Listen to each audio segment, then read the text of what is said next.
سيدنا مولانا محمد وبارك وسلم صلوا عليه سبحانه ما أعظم شانه لا يحد ولا يتصور ولا ينتج ولا يتغير تعالى عن الجنس والجهات جعل الكليات والجزئيات الإيمان به نعم التصديق والاعتصام به حبذا التوفيق والصلاة والسلام على من بعث بالدليل الذي فيه شفاء لكل عليل وعلى آله وأصحابه الذين هم مقدمات الدين وحجج الهداية واليقين.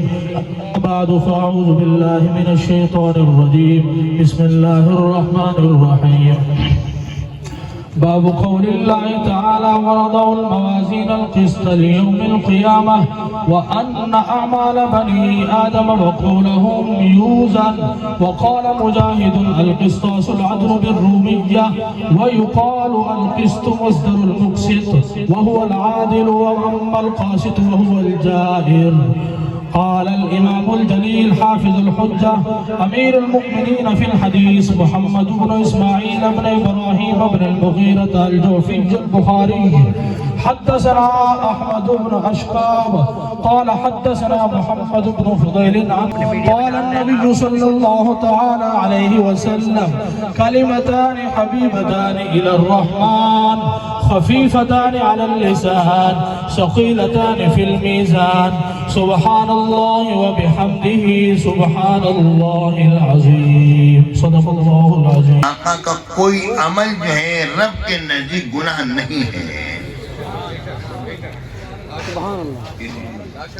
اور پیارے بچوں یہ کب تک ہم تو بیٹھ گئے تو تیاری تو ہوتی نہیں ہم تو بیٹھ جاتے ہیں. ہم تو بیٹھ گئے ہیں تو ہم جس چل پڑا ہے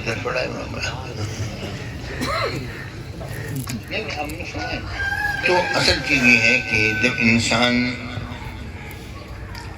اللہ تعالیٰ کی دین کی خدمت میں لگ جاتا ہے اور اس کا سینہ اللہ رب العالمین اپنی کی طرف متوجہ کر دیتا ہے تو پھر وہ جب اس چیز میں آ جاتا ہے تو اس کو اللہ رب العالمین مزہ دیتا ہے اور اس کے مطابق پھر وہ کلام کرتا رہتا ہے. تو اب بات یہ چل رہی تھی کہ میرے آقا کے متعلق یہ بات ہے کہ اللہ ما تقدم من ذنبه وما تأخر. دیکھیے کوئی نبی ایسا نہیں جس کے بارے میں رب العالمین نے ان کی اپنی حیاتی میں یہ بات فرمائی ہو کہ آپ کا فلانا عمل جو ہے ہم نے معاف کر دیا. ٹھیک ہے نا. اسی لیے آدم علیہ السلام قیامت میں کیا کہیں گے جب سب لوگ اکٹھے ہو کر جائیں گے اور کہیں گے انت ابونا ہمارے باپ ہیں ہماری شفاعت کیجیے. کہیں گے کہ میں نے دانا کھایا تھا. نوح علیہ السلام کیا کہیں گے؟ نوح علیہ السلام کہیں گے کہ میں نے رب کی بارگاہ میں عرض کیا تھا کہ اللہ میرا بیٹا رب نے فرمایا تھا انہ لیس من اہلک انہ عمل غیر صالح. اور حضرت ابراہیم علیہ السلام فرمائیں گے کہ میں نے 3 ضم میرے زمانے ابتر سے جاری ہوئے تھے. ٹھیک ہے نا. موسیٰ علیہ السلام فرمائیں گے میں نے قبطی کو گھوسا مارا تھا اور میں نے وہ مر گیا تھا. ٹھیک ہے نا. عیسیٰ علیہ السلام اس بارے میں کوئی بات نہیں فرمائیں گے. فرمائیں گے اذهبوا الی غیر اذهبوا الی محمد صلی اللہ علیہ وسلم. ٹھیک ہے. تو مطلب یہ ہے کہ میرے آقا حضور علیہ السلام کی پوری حیاتی مبارکہ پر رب العالمین نے یہ آیت کریمہ سے مہر لگا کر ثابت کر دی ہے کہ میرے حبیب کے کسی عمل کو تم نے ضمن گناہ سے تعبیر نہیں کرنا ہے.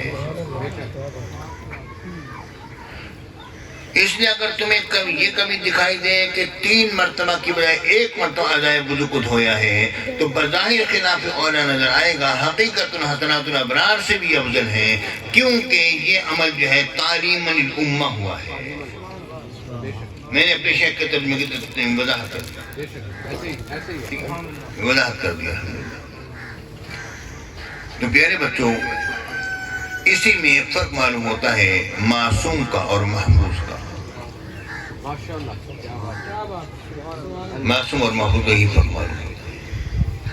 معصوم کسے کہتے ہیں اور محفوظ کسے کہتے ہیں؟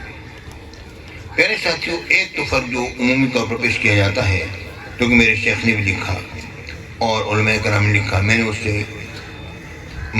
جو چیز اخذ کی وہ یہ ہے کہ میرا خیال یہ بات دوسری طرف نکل جائے گی. اچھا جی ضرورت کی بات کی یہ فرما دے. یا غوث پیارے ساتھیوں، ایک تو بات یہ ہے کہ محفوظ اور معصوم کے اندر یہ فرق کیا گیا ہے کہ جو معصوم ہوتا ہے اس میں گناہ سے بچنے کا رب العالمین ملکہ پیدا فرما دیتا ہے، یعنی اس میں وہ صلاحیت رکھ دیتا ہے کہ وہ گناہ کے قریب خود سے کبھی نہیں جائے گا، اس کے اپنی ذات میں یہ صلاحیت پیدا ہو جاتا ہے۔ اور محفوظ وہ ہوتا ہے جس میں یہ ملکہ تو نہیں ہوتا، مگر اگر کوئی ایسا موقع آ جائے تو رب العالمین کی رحمت آڑ بن جاتی، اسے قریب نہیں جانے دیتی۔ ٹھیک ہے جی، ایک تو یہ ہے، یہ فرق تو آپ کو اگر آپ تتبع کریں گے تو آپ کو بعض کتابوں میں ملے گا علماء، لیکن ایک اور فرق بھی ہے اس کا، وہ یہ ہے کہ معصوم محفوظ یہ معصوم وہ ہوتا ہے، محفوظ معصوم وہ ہوتا ہے کہ جس کا کوئی بھی عمل اگر تم کر لو تو ایسے کوئی دیکھو تو اس پر تمہیں تو وہ عمل جو ہے رب کے نزدیک گناہ ہے ہی نہیں۔ موسیٰ علیہ السلام میں کبتی و گھونسا مارا ہی گناہ نہیں ہے، آدم علیہ السلام نے دانا کھانے گناہ نہیں ہے۔ اب آپ کہیں گے کیسے گناہ نہیں ہے؟ یہ تو خود کو حدیث پاک میں خطیہ کرا جاتا ہے، آپ کیسے کہیں؟ اس بارے میں یہ ہے، پیارے بچوں ذرا سمجھنے کی کوشش کرو، آپ کے لیول سے اوپر بات تو نہیں ہو رہی ہے، سمجھ آ رہی بات؟ بیٹا بات اصل میں یہ ہے کہ میں ایک حدیث پاک پیش کرتا ہوں، آپ نے مشکات شریف میں پڑھی ہوگی حدیث پاک۔ میرے آقا رسول اللہ صاحب اللہ صلی اللہ علیہ وسلم نے فرمایا کہ موسیٰ علیہ السلام اور آدم علیہ السلام کی ملاقات ہوئی، عالم ارواح میں کہیں ہوئی ہوگی، حضور کا فرمان تو سچ ہے، حضور نے فرمایا حق ہے، اس پر سوال جواب نہیں ہے نا، کہاں ہوئی، کب ہوئی، کیسے ہوئی، تو اپنی عقل کو دے میں رکھو، حضور کا فرمان سچ ہے۔ میرے آقا نے فرمایا کہ موسیٰ علیہ السلام نے آدم علیہ السلام سے کہا انت ابونا مخیبتنا، آپ ہمارے باپ ہیں، آپ نے ہمارے سے کیا معاملہ کیا، دانا نہ دانا کھاتے نہ ہم یہاں ہوتے۔ میں نے بڑی احتیاط سے ترجمہ پیش کیا تو آدم علیہ السلام نے کہا اے موسیٰ آپ کو پتہ ہے نا میری پیدائش سے پہلے 40 سال پہلے تورات لکھی گئی جو آپ پر نازل ہوئی، یہ بتاؤ یہ سب اس میں لکھا تھا نہیں لکھا تھا؟ میں لکھا تھا۔ میرے آقا نے فرمایا فحج آدم موسیٰ، فحج آدم موسیٰ، آدم علیہ السلام موسیٰ علیہ السلام سے جیت گئے۔ پیارے بھائیوں، جو خطا پر دلیل پیش کرے وہ خطا پر دلیل پیش کرنے والا کبھی جیتتا نہیں ہے۔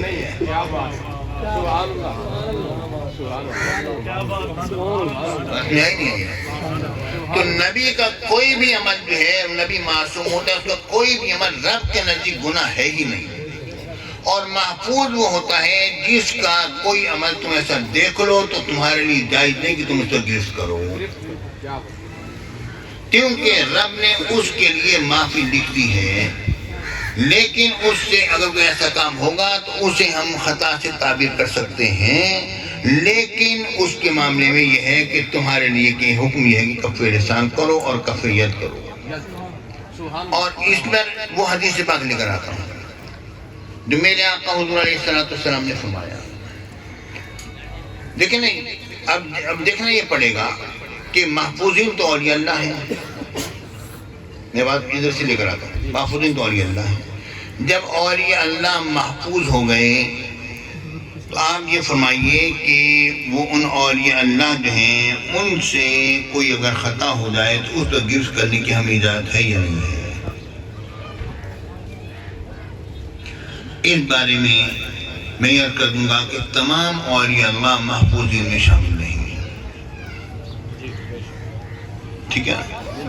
یہ اکابر اولیاء اللہ کی شان ہے۔ اب یہ ہے کہ اکابر میں ہمیں کیسے پتہ چلے گا؟ ہمیں پتہ نہیں چلے گا، لیکن میرے آقا نے ایک دلیل قائم کر دی ہے، حضور علیہ السلام نے ایک دلیل قائم کر دی۔ دلیل کیا ہے؟ دلیل ذرا سنیے۔ پہلی بات تو یہ کہ میرے آقا نے فرمایا جب حضرت حاتم بن ابی بلتہ نے ایک رقعہ لکھ کر روانہ کیا میرے آقا نے علی سے فرمایا اے علی جاؤ فلاں مقام پر تمہیں ایک عورت ملے گی اونٹ پر سوار ہے اور اس کے بعد ایک خط ہے وہ لے آؤ. حضرت علی اور ان کے ساتھی گئے, اسی مقام پر عورت ملی, فرمایا خط نکال. اسی کا میرے پاس خط نہیں. ساری سامان کی تلاشی لے لی کہ خط نہیں ملا. تو حضرت علی کے ساتھی نے کہا خط تو نہیں. آپ نے فرمایا نہیں, حضور کا فرمان ہے خط اس کے پاس ہے. میں خط نکال ورنہ پوری تفتیش کروں گا میں تیری. اس نے انتقالی چھوڑیں گے نہیں, اس نے جوڑے سے نکال کے خط پیش کر دیا. ٹھیک ہے, خط آ گیا حضرت علی کے پاس اور خط لے کر آئے. خط جب لے کر آئے تو معلوم ہوا وہ تو حضرت حاتم بن ابی بلتہ کا خط ہے, اور انہوں نے میرے آقا کی جنگی تدابیر سے اہل مکہ کو جو مشرکین تھے ان کو آگاہ کیا ہے.